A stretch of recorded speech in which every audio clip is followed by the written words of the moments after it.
First of all अपन पढ़ाई वढ़ाई सब चलो चलती रही है तो सबसे पहला काम ये हमेशा ना टू वे कम्युनिकेशन है। टू वे का मतलब मैं आपको पढ़ा रहा हूँ, बदले में आप मुझसे कुछ पूछ रहे हो, कुछ समझ रहे हो, तो आपको फीडबैक देना है। ऐसा नहीं हो कि जैसे नहीं, मैं मूर्तियों को पढ़ा रहा हूँ, समझ रहे हो, कोई रिएक्शन ही नहीं है, हाँ आ रहा समझ में, कोई प्रॉब्लम भी नहीं पूछ रहा है। वह कौन पूछे यार, 6 जने हैं, 5 नहीं पूछ रहे, मैं अकेला क्यों पूछूं, मैं अकेले को डाउट क्या आ रहे हैं, अच्छा मैंने कल 5 क्वेश्चन पूछे थे, आज एक और क्यों पूछ रहा हूँ। ऐसा नहीं है। जितने डाउट्स आते हैं, जितने क्वेश्चन, क्योंकि आपके डाउट्स हमें भी इम्प्रूव करते हैं। फॉर एग्जाम्पल मैंने कोई चीज़ मेथड से पढ़ाई, मुझे लगता है वो मेरी अच्छी मेथड थी, समझ में आना चाहिए, नहीं आया, तो मैं उसको किसी अलग तरीके से समझाने की कोशिश करूंगा। आगे समझ में, कोई एग्जाम मैंने फॉर एग्जाम मैंने बोल दिया भाई ये ऐसे ऐसे होता है, नहीं समझ में आया, हो सकता है 5 को आया, नहीं आया 1 को, पर उस एक के कारण मैं अपनी मेथड्स, अपनी चीज़ों को डेवलप करता रहूँगा। कोई नई मेथड, नई ट्रिक, फॉर एग्जाम्पल मैं मेरी सिस्टर को पढ़ाता, मेरी सिस्टर है, वो साइंस बैकग्राउंड से थी और सडनली उसने कॉमर्स में स्विच किया। अब पूरे साइंस बैकग्राउंड से आके एकदम से कॉमर्स में आना, आप भी समझते हो पॉसिबल नहीं है बिना बेस के। अब अकाउंटिंग का बेस ही नहीं, डी आर सी आर जो बेसिक अकाउंटिंग होती है वो पता ही नहीं है, तो उसको समझाने के चक्कर में उसको एक बार में समझ में आता ही नहीं। होता तो बैच में बैठती थी वो भी, उसको नहीं समझ में आता था। तो उसके चक्कर में मैंने दूसरी मेथड्स बनाना सीखी, करी, मतलब फॉर एग्जांपल बहुत सारी चीज़ें मैंने डी आर सी आर से हटा करके अलग पॉइंट पे लेके चले गया। हम लोग D R C R match करते हैं, उससे भी बहुत अलग चीज़ें हो जाती हैं। तो it's A two way communication. नहीं समझ में आ रहा है, एक बार नहीं 10 बार पूछो, मैं बताना मेरा काम है। ठीक है, तो ये बात का ध्यान रखना और कुछ नहीं।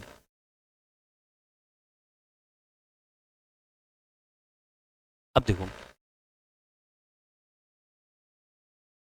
आप लोग ये मार्किंग सिस्टम क्या रहेगा, मैं एक बार मार्किंग सिस्टम बताता हूँ आप लोगों को, तो समझना इस चीज़ को। जो थियोरिटिकल फ्रेमवर्क है, ये भला आप लास्ट में करो कैसे भी, कोई इशू नहीं है, क्योंकि ये मैक्सिमम 5% आपके कैरी करता है। 5 टू आप बोल सकते हो 8%।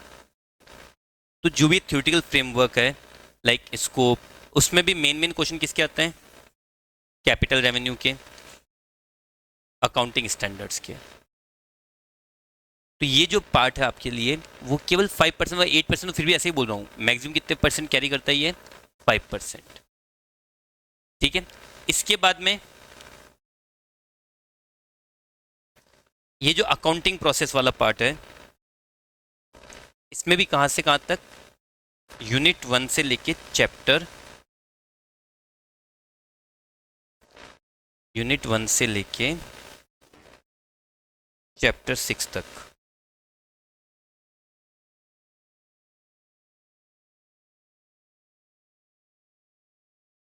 ये पार्टीशन आपके सबसे हाईएस्ट परसेंटेज कैरी करता है, 30% टू 35%।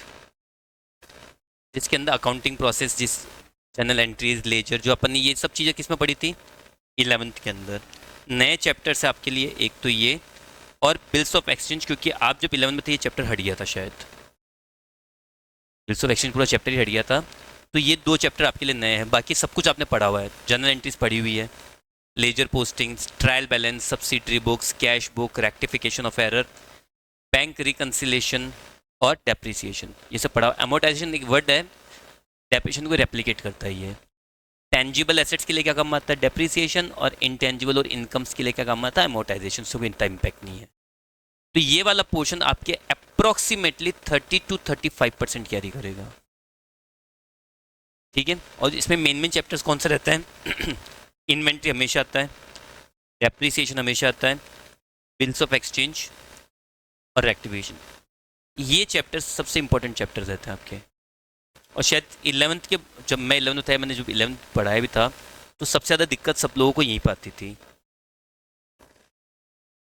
ये चैप्टर थोड़ा कॉम्प्लेक्सिटी में रहता था, कि इसमें थोड़ा सा कहीं ना कहीं मतलब 70-80% तो आ जाता था, 20% लास्ट में कहने की दिक्कत आती थी रेक्टिफिकेशन के अंदर। ठीक है, इसके बाद में तो देखो, फर्स्ट थ्योरी वाला चैप्टर कितने करा आपने, थ्योरेटिकल जो फ्रेमवर्क है 5 to 8%। जो अकाउंटिंग प्रोसेस है वो कितनी हो गई, 30 to 35%, और हाईएस्ट मार्क्स ये कैरी कर रही है आपके। इसके बाद में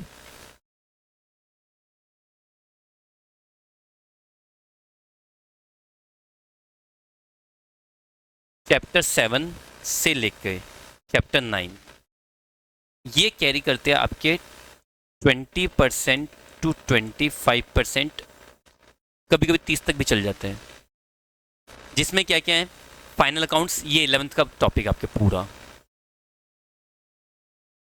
दो नए चैप्टर हैं, एक एनपीओ और एक इनकम्प्लीट रिकॉर्ड्स, ये दो नए चैप्टर हैं। तो अगर मैं बात करूं 11-12 से सीए फाउंडेशन में, तो inventory, bills of exchange, not for profit organisation, incomplete records, ये चार आपके बिल्कुल नए चैप्टर्स हैं जो आपने कभी पढ़े नहीं हैं। और ये सब पहले थे आपके 11th-12th में, पर शायद 3-4 साल में इनको मतलब आफ्टर कोविड इनको हटा दिया गया। इन सब के बाद में नेक्स्ट पार्टनरशिप, पार्टनरशिप भी कवर करती है ऑलमोस्ट 20% पोर्शन को, 20% से 25% बोल सकते हो आप, ठीक है। तो फाइनल अकाउंट्स वाला भी 20% और पार्टनरशिप भी कितना, 25%। पार्टनरशिप एज इट इज़ वही है जो आपके 12th में थी, कोई मेजर चेंजेस नहीं है। हाँ, क्वेश्चंस का लेवल थोड़ा अपस्केल हो जाएगा, 10% अप मान लो, इससे ज़्यादा कोई चेंजेस नहीं है। इस सब के बाद में ये सारे चैप्टर्स थे आपके पार्टनरशिप में पहले भी, introduction, treatment of goodwill, admission, retirement, death और डिसोल्यूशन, सारे 12th के चैप्टर है, एक भी नया चैप्टर नहीं है। इन सब के बाद में कंपनी अकाउंट्स, ये अप्रॉक्सीमेटली 25% टू 30% तक जाती है, जिसके अंदर शेयर्स आपके किया हुआ है, इश्यू ऑफ डिबेंचर, ये दोनों 12th वाले चैप्टर्स ही हैं। इसके बाद जो भी है bonus shares, right issue, redemption of preference shares, redemption of debenture, ये आपके लिए क्या है, न्यू है।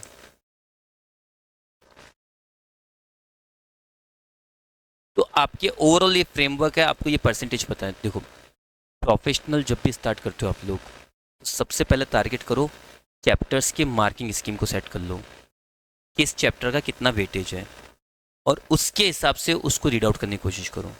अब जब मुझे पता है कि थ्योरेटिकल फ्रेमवर्क में 6 चैप्टर हैं, 6 अलग अलग यूनिट है, इसमें अकाउंटिंग स्टैंडर्ड्स, पॉलिसीज़, कन्वेंशन, सब कुछ है, उसको पढ़ने से मुझे कितने परसेंट मिलेंगे, केवल 5।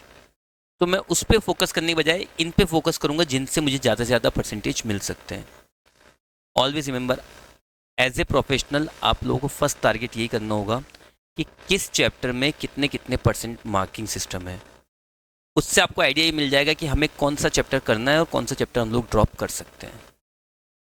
मार्किंग सिस्टम आपके 12th में भी था, पर 12th में इतना इंपॉर्टेंट नहीं होता है, क्योंकि 12th में तो हमें 100% ही करना होता है। हमारे दिमाग में होता है कि 100% करके हमें 100 ऑफ 100 ही लेके आना है।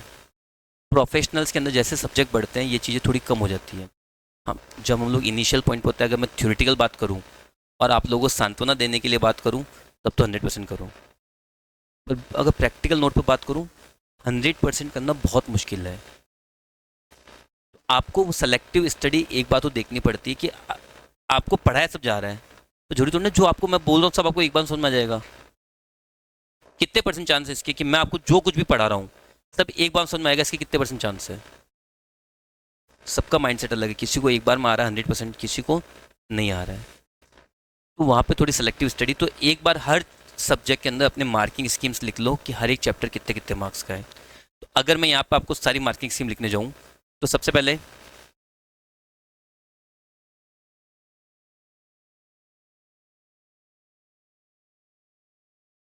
थ्योरी कितने परसेंट है, 5 to 8%।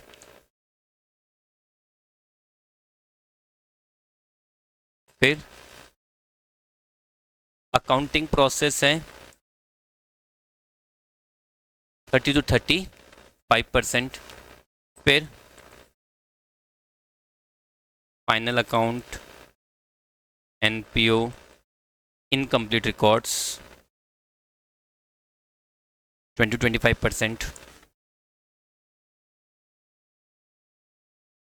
पार्टनरशिप 20-25%। और कंपनी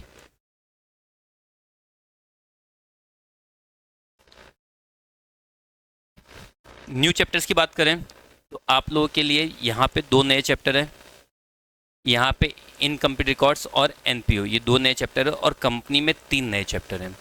टोटल अगर न्यू चैप्टर्स की बात करूँ तो 7 आपके पास बिल्कुल फ्रेश न्यू चैप्टर्स हैं।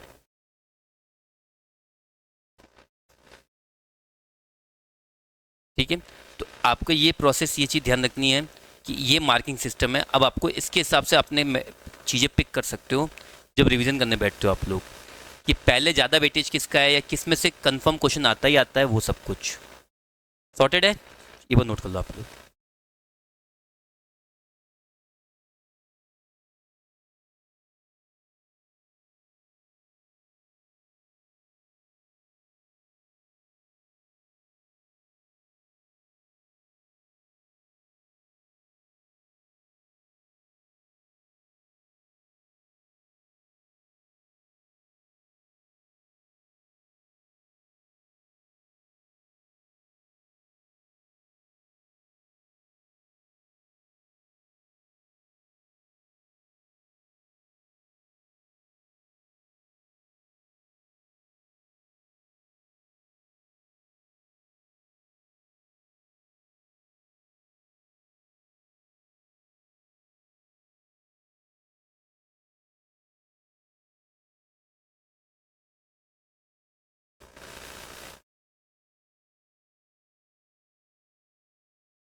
Done.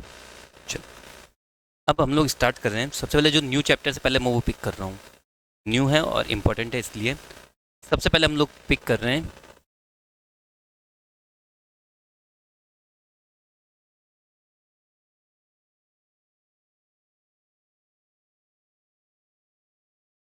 N P O, not for profit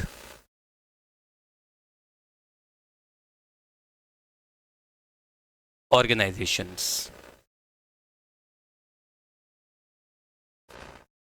ठीक है, लाइक एग्जाम्पल के तौर पर अगर मैं इनिशियली बोलूँ तो आप सबको पता होगा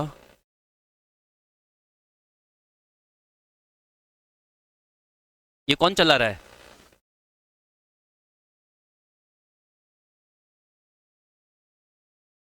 बहुत बड़ा सेलिब्रिटी है ये तो, सलमान खान। सलमान खान चला रहा है बीइंग ह्यूमन। स्पेलिंग चेक कर लेना बस।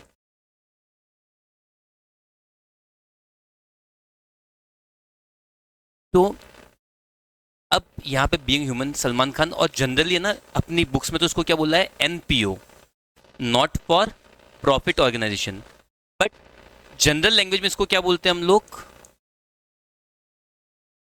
आप बाहर जब जाओगे ना यहाँ से रियल लाइफ में, तो वर्ड क्या सुनोगे आप लोग? एनजीओ। मेजोरिटी जगह पे वर्ड काम आता है एनजीओ। एनजीओ का मतलब भी सेम ही है,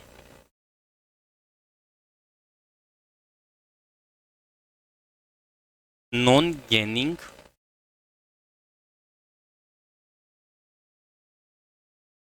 मीनिंग दोनों का सेम है, नॉट फॉर प्रॉफिट ऑर्गेनाइजेशन या फिर नॉन गेनिंग ऑर्गेनाइजेशन।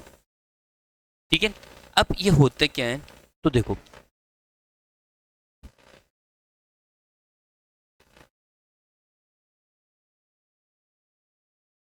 सबसे पहली चीज, एनपीओ या एनजीओ होते क्या हैं? तो ये होते हैं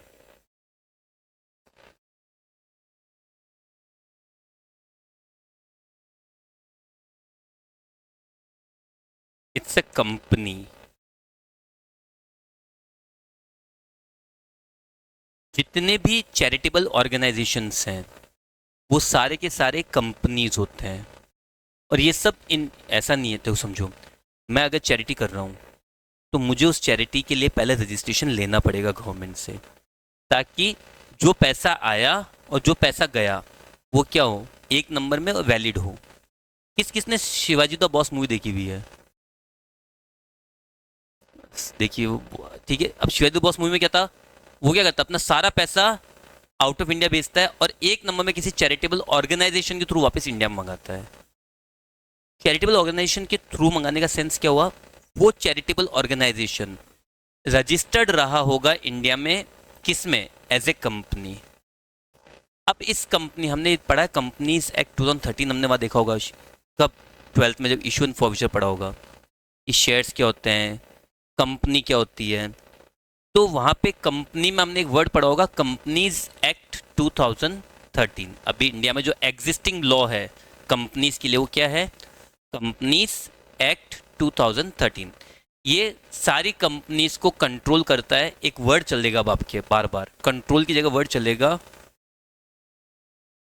गवर्न, या फिर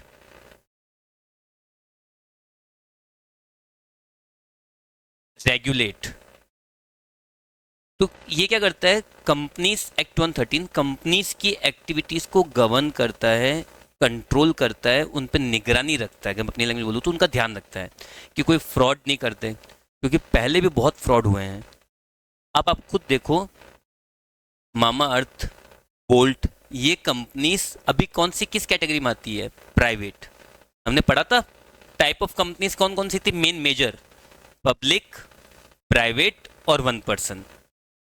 यही कंपनीज होती थी, पब्लिक, प्राइवेट और 1%। तो ये जो बोल्ट है या मामा अर्थ है, ये सब किस कैटेगरी में आती है, प्राइवेट कंपनीज हैं। ये पब्लिक बनना चाहती हैं। पब्लिक बनने में फ़ायदा क्या होगा, अगर मैं पब्लिक कंपनी जनरेट करता हूँ तो फ़ायदा क्या होगा, मुझे एक बहुत मेजर एडवांटेज मिलेगा कि मैं पब्लिक का पैसा यूज़ में ले सकता हूँ बिना इंटरेस्ट के। अब फॉर एग्जाम्पल मैं 100 करोड़ की वैल्यूशन पे मार्केट में आया, मैंने पब्लिक में शेयर इशू करे 40%, मतलब 40 करोड़। तो 40 करोड़ के शेयर इशू करते आप मेरी कंपनी बन जाओगे partner.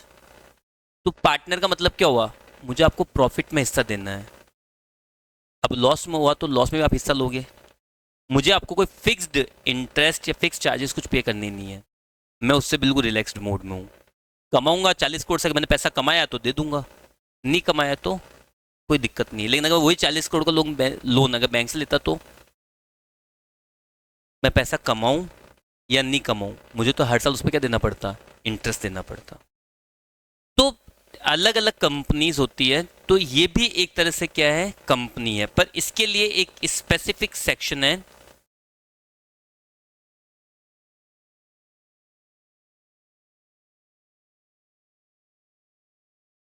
Registered under section 8 of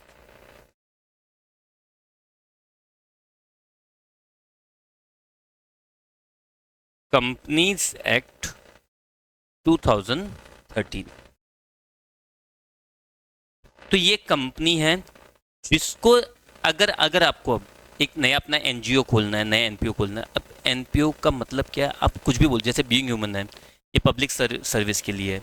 आप कोई अनाथ आश्रम खोलना चाहते हो, वृद्धाश्रम खोलना चाहते हो, ओल्ड एज होम वगैरह कुछ भी, तो अगर आपको खोलना है तो आपको कंपनीज एक्ट के सेक्शन 8 में क्या लेना पड़ेगा, रजिस्ट्रेशन लेना पड़ेगा, तो आप वैलिड हो। तो जो भी आप पब्लिक से पैसा ले रहे हो, इन्वेस्ट कर रहे हो, लोगों की सेवा कर रहे हो, वो सब वैलिड है। नहीं तो आफ्टर ए टाइम गवर्नमेंट इस पे इशू या गवर्नमेंट इस पे कुछ भी आपको स्टे दे सकती है। तो अगर मुझे एक एनपीओ चलाना है तो सबसे पहले मुझे क्या करना होगा, कंपनीज एक्ट 113 के सेक्शन 8 में जाके क्या करना होगा, रजिस्ट्रेशन लेना होगा। किस लिए, तो it's a company registered under section 8 of companies act 113 to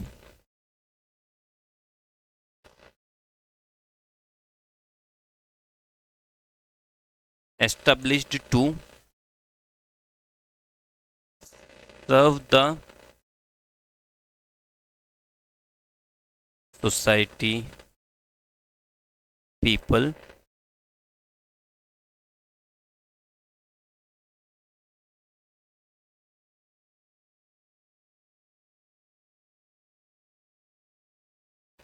ये बनती ही क्यों है? पब्लिक की सेवा करने के लिए, ठीक है, to serve the society people instead of earning. इनका प्रॉफिट कमाने का उद्देश्य है ही नहीं, इनका उद्देश्य है कि हमें क्या करनी है, सेवा करनी पब्लिक की, इन सब की। हमारे इधर कम है, मतलब नॉर्थ साइड में हमें इतने एनपीओस नहीं है। साउथ साइड में अगर आप देखोगे ना, आज सर्च करने वाले, साउथ का हर एक एक्टर वहाँ कोई ना कोई एनजीओ चला रहा है। हर एक एक्टर वहाँ पे, एक्टर्स को लोग इतना भगवान क्यों मानते हैं? मतलब सोचो, इमेजिन करो, साउथ में जब हीरो कोई भी एक्टर हो, उसकी मूवी जब रिलीज होती है तो एक अलग ही लेवल का क्रेज रहता है हर एक एक्टर के लिए। ऐसा क्यों है? अभी रिसेंटली 2-3 साल पहले एक एक्टर थे पुनीत राजकुमार करके, वो एक्सपायर हो गए थे 44 की एज पे। उन्होंने 2000 बच्चों का अनाथ आश्रम चला रहे थे।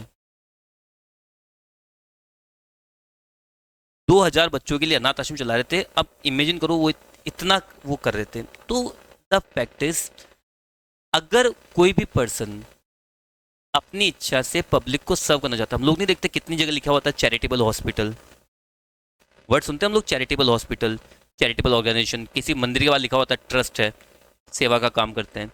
ये सब क्या है? एक तरह से एनपीओ ही है।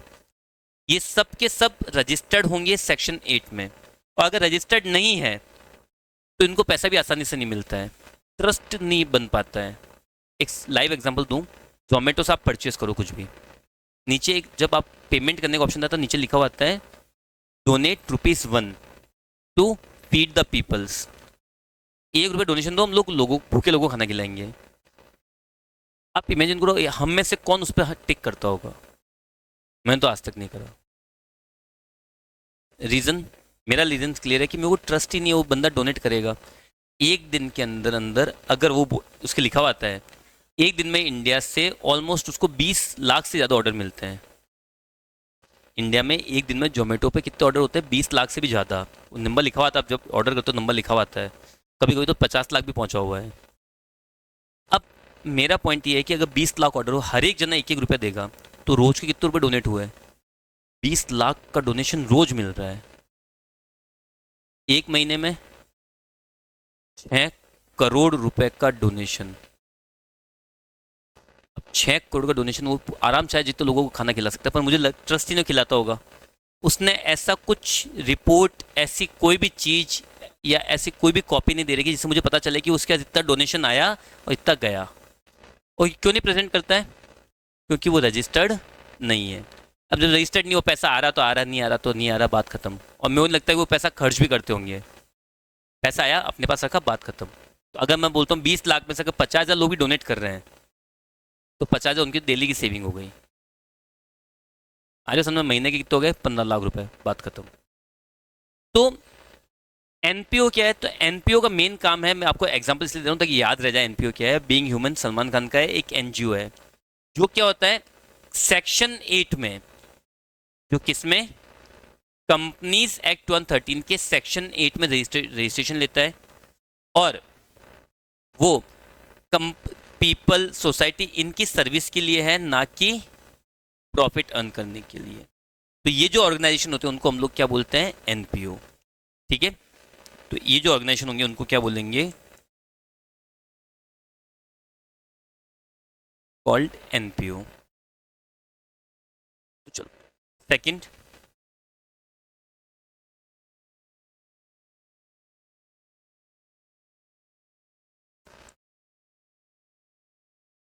Accounts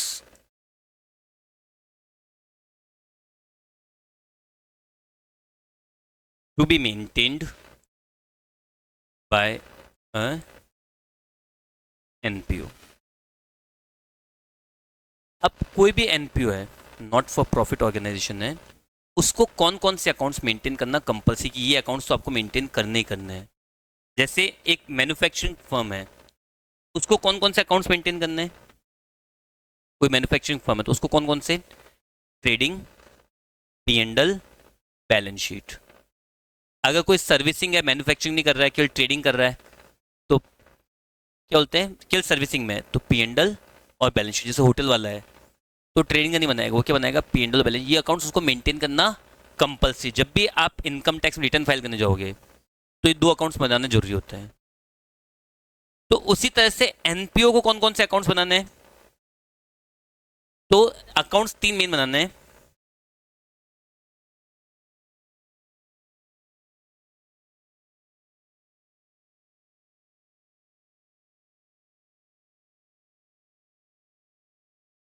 receipt and payment account,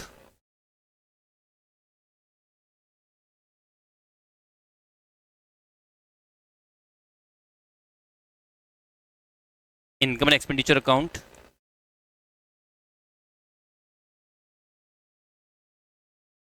and balance sheet. एक एनपीओ को ये तीन अकाउंट्स बनाने मैंडेटरी होते हैं।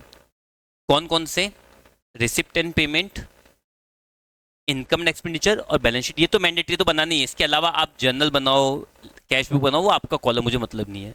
मुझे मेन ये तीन अकाउंट तो चाहिए ही चाहिए। ठीक है।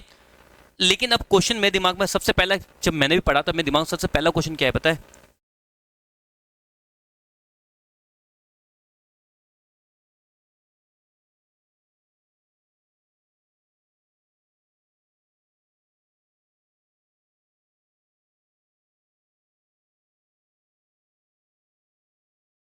मेरा पहला क्वेश्चन ये था, जिन टीचर ने मुझे पढ़ाया उनसे मेरा पहला क्वेश्चन यही था कि सर, जब ये इतना धर्म का काम कर रहे हैं, लोगों की सेवा कर रहे हैं, पुण्य का काम कर रहे हैं, इवन देश का भलाई कर रहे हैं, ये तो अगर एक पुनीत राजकुमार सर थे, वो अगर 2000 बच्चों का अनाथ आश्रम चला रहे हो तो वो कितना धर्म का काम कर रहे हैं। गवर्नमेंट की कितनी हेल्प हो रही है उससे, कि गवर्नमेंट को उन 2000 बच्चों को नहीं देखना पड़ रहा है, उन 2000 बच्चों के लिए कोई एक दूसरा जना है। इवन 2000 बच्चे कितने बड़े, कितना बड़ा नंबर लगता है अपने को, उन बच्चों के लिए वो इंसान काम कर रहा है। तो अगर मैं बोलूँ तो एक महीने में कम से कम, नहीं करते भी 1 लाख रुपए तो खर्च करता होगा वो, मिनिमम से मिनिमम होगा ये तो अमाउंट। हम घर में 6 जने होते हैं तो 50,000 लग जाते हैं, तो मिनिमम कितने रुपए, 10-12 लाख तो खर्च कर रहा है हर महीने वो। तो गवर्नमेंट की इतनी हेल्प कर रहा है, तो भी गवर्नमेंट उसको ये अकाउंट्स बनाने के लिए क्यों बोल रही है? आप लोग बताओ, आपके हिसाब से अकाउंट्स क्यों बनवा रही है गवर्नमेंट उनसे?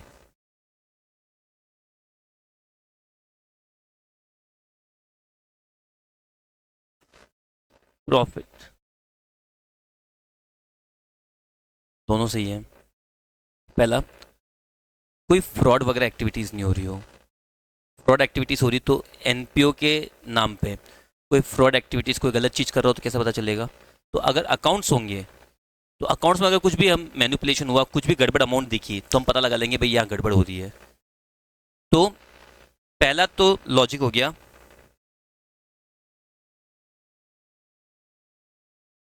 टू प्रिवेंट, प्रिवेंट का मतलब क्या होता है? बचाव,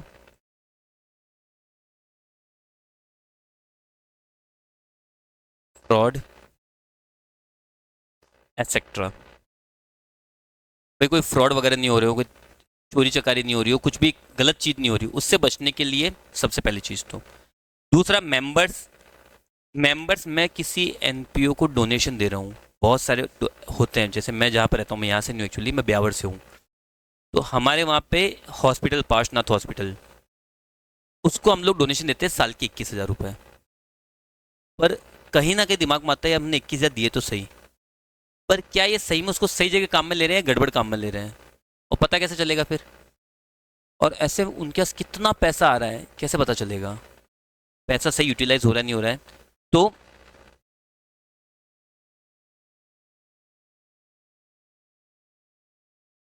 for members as they need to know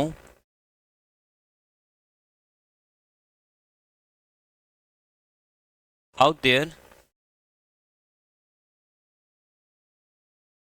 contribution used। NPO हैं तो एनपीओ में क्या होंगे? मेंबर्स होंगे। अब जब मेंबर्स है तो मेंबर्स ने क्या दिया होगा? कंट्रीब्यूशन दिया होगा अपना अपना। तो जब मैं किसी को, मैंने अभी क्या बोला था, जोमेटो में पैसा क्यों नहीं दे रहा हूँ? मुझे ट्रस्ट नहीं है, उसने कभी बताया नहीं उसका पैसा कितना आया, कैसा उसने इन्वेस्ट करा। अगर वो अपनी एक एनुअल रिपोर्ट पब्लिश करे कि हमारे पास इस साल इतना डोनेशन आया और हमने इसमें से इतना पैसा लोगों के ऊपर खर्च किया है, तो मुझे एक बार ट्रस्ट होने के चांस होंगे। इतने सालों में उसने ये चीज़ नहीं की, तो how I can trust her? तो मैं ट्रस्ट ही नहीं कर पा रहा हूं, तो उस ट्रस्ट को मेंटेन करने के लिए भी ये अकाउंट्स जरूरी होते हैं। तीसरा, एनपीओ क्या है? एनपीओ क्या है? क्या है? कंपनी है। अब जब वो कंपनी है, उसने कंपनी के सेक्शन 8 में रजिस्ट्रेशन ले रखा है, तो लॉ की भी रिक्वायरमेंट होती है, जब टैक्स ऑफिसर्स, इनकी भी रिक्वायरमेंट होती है कि भाई ऐसा नहीं है कि इन पे टैक्स नहीं लगता है, इन पे भी टैक्स लगता है। उसी तरह से जैसे हमारे ऊपर टैक्स लगता है, इनको भी टैक्स देना होता है। अब आप बोलोगे तो इनको पैसा मिलेगा कहाँ से, बचेगा कैसे? सिंपल है ना, मेंबर से कॉन्ट्रीब्यूशन आया। लेट मी से 100 मेंबर है, हर एक 10,000 कॉन्ट्रीब्यूट कर रहे हैं, तो 10 लाख रुपए आ गए। पर इन्होंने खर्च 8 लाख ही करे, तो 2 लाख रुपए क्या हो गए, बच गए। वो इनकी क्या हो गई, इनकम। मेरे वहाँ पे ने आपको बताया, आपको हॉस्पिटल है, वो एक जने से, एक जो आप एज ए हॉस्पिटल है तो पेशेंट्स होते हैं, हर एक पेशेंट से पर्ची के 100 रुपये लेते हैं। चैरिटेबल है तो क्या हुआ, पैसे तो मिनिमम चार्ज तो लेंगे वो, ताकि फ्री का देख के लोग क्या करते हैं, चल जाके आ जाते 10 मिनट। खांसी भी आ गई तो हॉस्पिटल फ्री तो है, दिखा के आ जाते फटाफट से। हॉस्पिटल फ्री है, डॉक्टर थोड़ी ना फ्री आएंगे वहाँ पे। तो अब उस चीज़ को एलिमिनेट करने के लिए उन्होंने चार्ज की तरह रखा है 100 रुपये का। पहले 20 था, 20 से बढ़ते बढ़ते भी कुछ सालों में भी 100 कर दिया। 100 रुपये का मिनिमम चार्ज है। अब केवल वही लोग जाते हैं जो सच में बीमार है, जिनको नीड है। 100 रुपये मिनिमम चार्ज रखा हुआ है। तो पेशेंट से भी पैसा आया, डोनेशन भी आया। अब खर्चा क्या है, हॉस्पिटल का मेंटेनेंस, लाइटिंग, डॉक्टर्स की सैलरी, ये सारे खर्चे हो गए। तो ये पैसा आया, इतना खर्चा हुआ, बचा हुआ क्या हो गई, उनकी इनकम हो गई ना। हाँ, वो इनकम वो अपने पर्सनल काम में नहीं लेंगे, वो इनकम किसके काम में लेंगे, अगले साल हॉस्पिटल काम में आने वाली है। पर अभी तो इनकम हो गई उनको।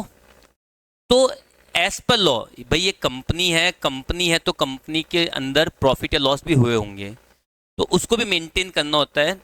तो रीजन पहला प्रिवेंशन, दूसरा मेंबर्स, तीसरा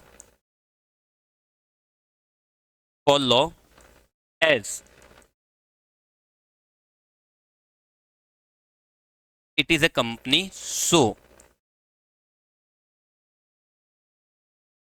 it required to maintain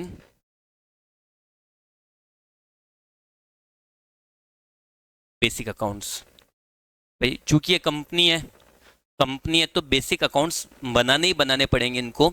इनके ऊपर हम लोग कोई भी ऐसा नहीं भाई अच्छा काम करे तो इनको माफ़ कर दें, भाई हम ये तो अच्छा काम करने नाम पे कुछ गलत करने लग गए तो बैलेंस शीट से भी पता चल सकता है, या फिर जो इनके रिकॉर्ड्स उन्हीं से पता चल सकता है कि क्या गड़बड़ हुई है या क्या गड़बड़ नहीं हुई है। वो 1 साल 2 साल 3 साल तक पागल बना सकते, उससे ज़्यादा नहीं बना पाएंगे।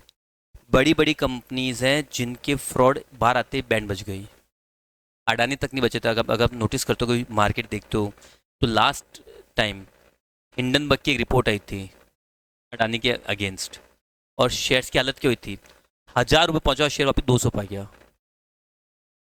मैंने और अडानी, पता ना लास्ट ईयर अडानी वर्ल्ड में तीसरे नंबर पहुंच गया, दूसरे नंबर पहुंच गया था, वर्ल्ड में सेकंड रिचेस्ट पर्सन। ये रिपोर्ट आई हिंडनबर्ग की, खेल खत्म, 50 से बाहर आ गया। तो फ्रॉड आप ज़्यादा देर नहीं कर सकते। फ्रॉड पता कैसे चलेंगे, बैलेंस शीट्स, अकाउंट्स की क्या गड़बड़ चल रही है, ये चीज़ शो तो कर रही है कहाँ ये बोल रहा है कि मैं तो 2,000 बच्चों के लिए पैसा खर्च कर रहा हूँ। 2,000 बच्चे है कहाँ, तो हो गए 2,000 बच्चे, वही तो पता लगेंगे हम लोग। तो अगर कोई खर्चा हुआ है, कोई पैसा गया है, तो उसका प्रूफ भी तो देना पड़ता। सपोर्टिंग के बिना कैसे काम चलेगा। तो उसके प्रिवेंशन के लिए तो ये मेन 3 रीजंस हो जाते हैं जिस कारण से उनको ये अकाउंट्स बनाने हैं। कौन कौन से, receipt and payment, income and expenditure और बैलेंस शीट। ठीक है, तो चलो, तो अभी तक हम लोग क्या पढ़ा, एक बार मैंने आप लोगों को मार्किंग सिस्टम बता दिया। दूसरा, हमने स्टार्ट किया है NPO, not for profit organisation, या फिर एनजीओ, नॉन गेनिंग ऑर्गेनाइजेशन। क्या होते हैं, कुछ नहीं, एक सिंपल कंपनी है जो कंपनीज एक्ट 113 के सेक्शन 8 में रजिस्टर्ड होते हैं, जिनका काम है पब्लिक सोसाइटी की सर्विस करना, ना कि प्रॉफिट कमाना। इनका कोई मकसद नहीं प्रॉफिट कमाना, हुआ तो इनका वो प्लस पॉइंट है, और जो प्रॉफिट भी हुआ वो अगले साल काम में इसी में आने वाला है, पब्लिक की सर्विंग में। सेकंड, इनको कौन कौन से अकाउंट्स बनाने हैं, और यही हमारा प्रैक्टिकल पार्ट रहेगा। हम जब प्रैक्टिकल करेंगे तो यही हमें सीखना है बस। क्या क्या अकाउंट्स बनाने हैं? Receipt and payment, income and expenditure और बैलेंस शीट। अगर मैं आप लोगों को बोलूँ कि टफनेस के हिसाब से रैंकिंग दूँ, तो एनपीओ आप लोगों के लिए सेकंड टफेस्ट चैप्टर है। अगर एनपीओ आ गया तो आप ये मानो आपको मेजोरिटी बेसिस सब कुछ आ जाएगा। सेकंड टफेस्ट चैप्टर अगर आपके कुछ है तो वो यही है, इसलिए मैंने इसको पहले पिक करा था कि ज़्यादा टाइम मिलेगा, ज़्यादा आप डिटेल में समझ पाओगे। तो 3 अकाउंट मुझे मेन बनाने हैं। अगर इन अकाउंट को समझ लूंगा वैसे मेरा काम हो जाएगा। क्या क्या? रिसिप्ट एंड पेमेंट, तो इसमें क्या आएगी? रिसिप्ट्स और पेमेंट्स।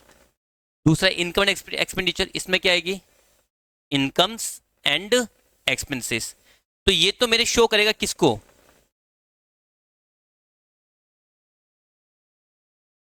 कैश बैलेंस को। ये किसको शो करेगा? प्रॉफिट या लॉस को। और बैलेंस शीट क्या बताएगा? पोजीशन क्या, एक पर्टिकुलर डेट पे उस बिजनेस की, उस एनपीओ की पोजीशन क्या है। और ये अकाउंट्स बनाने के पीछे लॉजिक क्या है, क्यों बनाने पड़ रहे एक अच्छा काम करने के बाद भी? तो ये लॉजिक है भाई फ्रॉड नहीं हो जाए। मेंबर्स भी जानना चाहते हैं कि हमारा पैसा हम दे रहे हैं तो सही से यूज में हो रहा है या नहीं हो रहा है, ताकि अगली बार पैसा दे। तीसरा, लॉ की भी रिक्वायरमेंट